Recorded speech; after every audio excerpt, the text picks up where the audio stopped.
again, and again, and again. Right hand by Klitschko, down goes Bird. There's another knockdown for Bird as Klitschko is completely dominating him.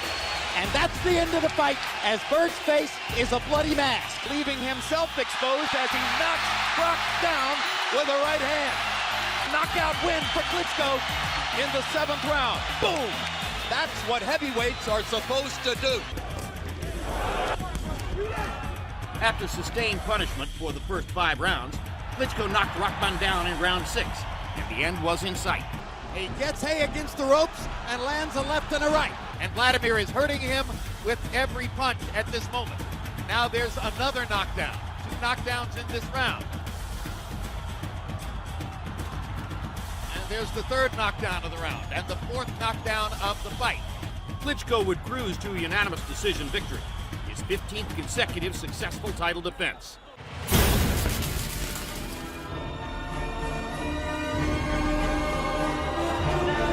G-Man Gerald McClellan.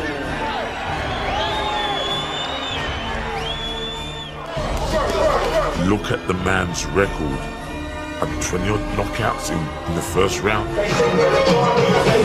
guy was a dangerous #1 hit man in America.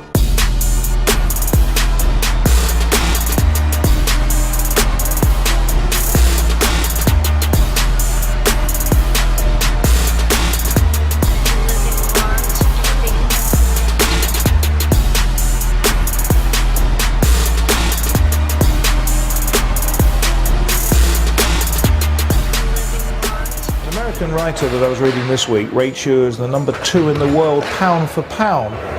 Who was number 1?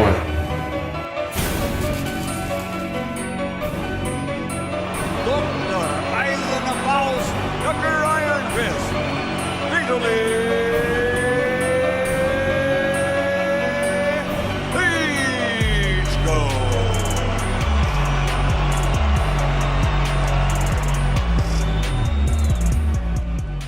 Vitali was the aggressor, picking Lewis apart with precise, sharp punches. His assertiveness on offense appeared to startle the heavily favored champion. Hard right hand by Klitschko, best punch of the round. Another little right hand inside by Vitali. Hard right hand landed by Klitschko, Lewis holds on. Lewis momentarily stunned by the little left. Big left hand by Klitschko. They trade big right hands. Lewis gets the worst of it. And Lennox Lewis's left thigh is beginning to swell. Vitali Klitschko is roughing Lennox Lewis up as the 2nd round begins to come down the stretch. The heavy-handed Vitali punished Johnson in a lopsided fight, knocking him down twice in the 2nd round, closing the show with hard, accurate punches. You want to see a heavyweight destroyer? Vitali Klitschko wants to be your man. He wants to be your man right now. Big right hand lands again. Johnson having trouble fighting back. Down goes Johnson. But Klitschko lands a big right hand shot. Williams' hands drop. Still a minute to go in the round. Here at ringside, you can hear the thud of Klitschko's punches. Vitali's got a chance for a 1st round KO here. Down goes Williams. Left hook by Klitschko floors Williams.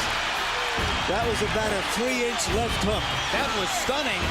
The outcome never in doubt. Vitali outmuscled Williams, landing clean, flush shots throughout the fight. And in round 8, with an arsenal of precise and gut-wrenching punches, Vitali ended the fight in beautiful knockout fashion. That's it. He gets rid of Danny Williams too. Blood coming now from the nostrils of Chris Arreola. By the middle rounds, Arreola's face was a bloody mess. Vitali continued imposing his will, nullifying Arreola's best assets, utilizing his own skills to dominate. How long can he go on taking this kind of punishment? After 10 one-sided rounds, Arreola's corner threw in the towel. With the victory, Vitali Klitschko retained his share of the heavyweight title and further cemented himself as a staple alongside his brother.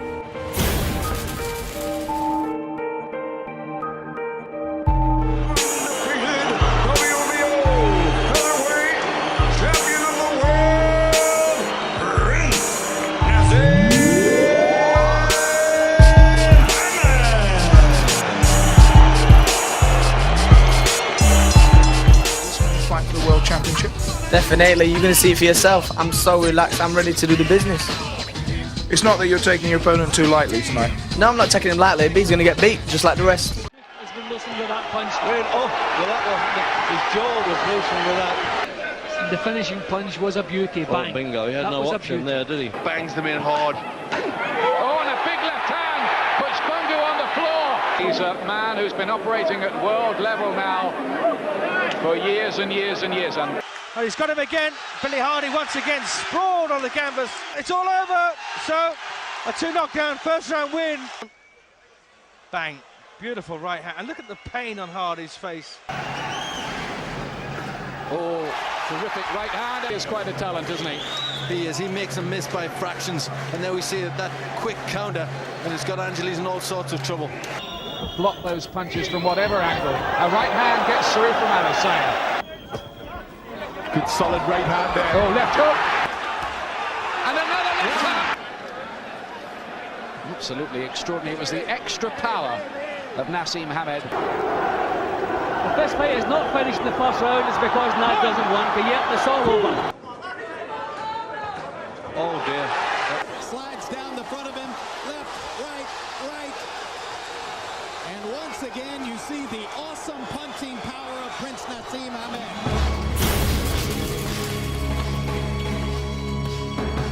You talk about desire. You talk about doing anything to win. That was Rocky Marciano. Tough as a rock. He was very well named. He would wear you down.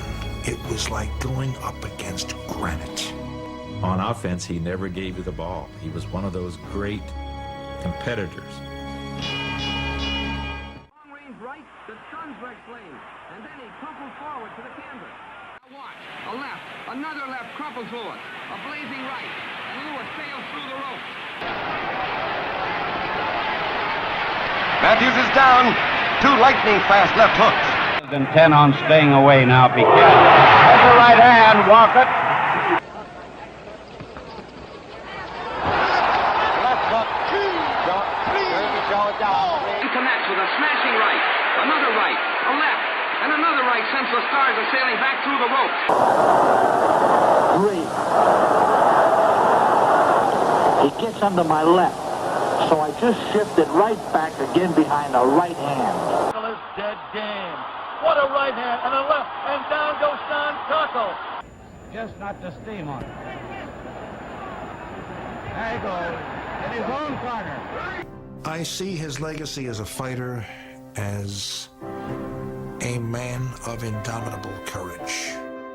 Rocky Marciano showed what the will to win can do.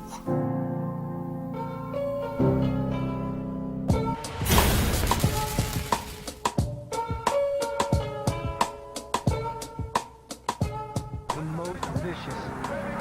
They call them Manos de Piedra.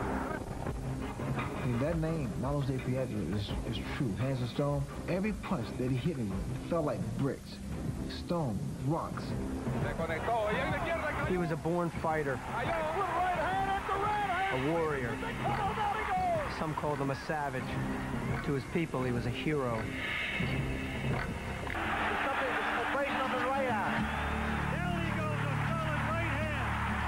Roberto Duran has beaten the odds and the experts and won his 3rd world championship. He fought through his 30s. He fought through his 40s. And Roberto Duran is still fighting.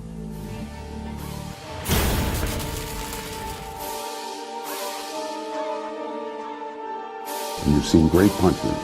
I've seen Bobby Foster. I've seen Sandy Sadler. I've seen Joe Frazier at their best. The best one-punch fighter, the one greatest punch I have ever seen, is owned by a man named Ernie Shavers.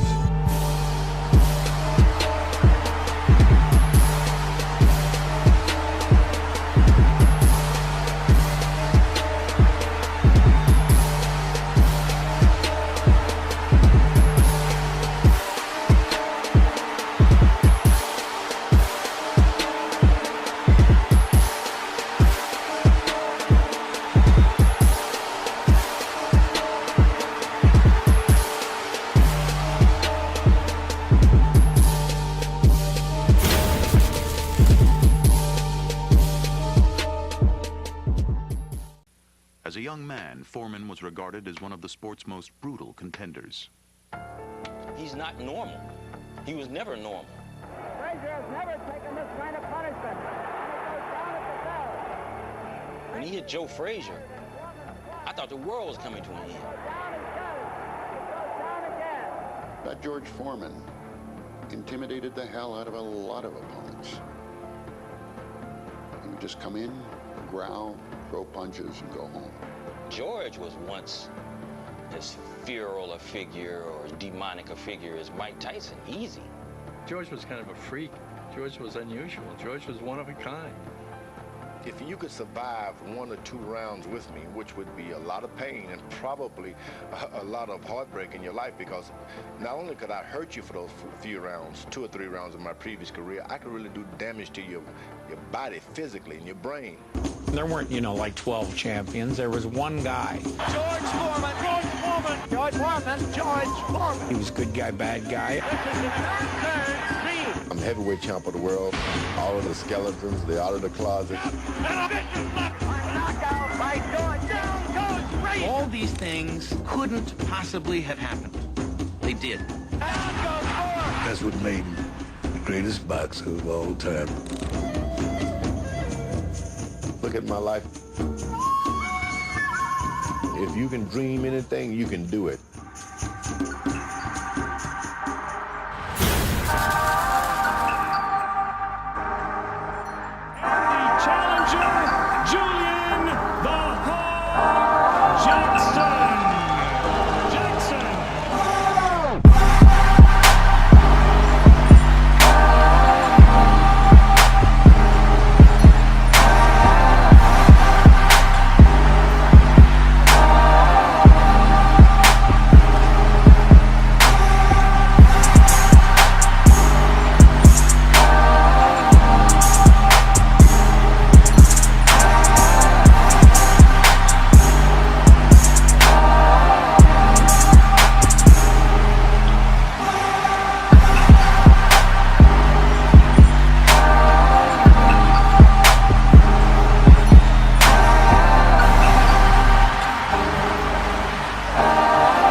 Pound for pound, some critics would say that, you're probably one of the strongest punchers in the history of boxing. Where did that power come from? Was it natural? Was it your training regimen? Was it the food you ate? Where'd that power come from? Boy, I think it was natural. And it was something that we molded and shaped my trainer, and we perfected it. And, it worked out for us. It worked out for us.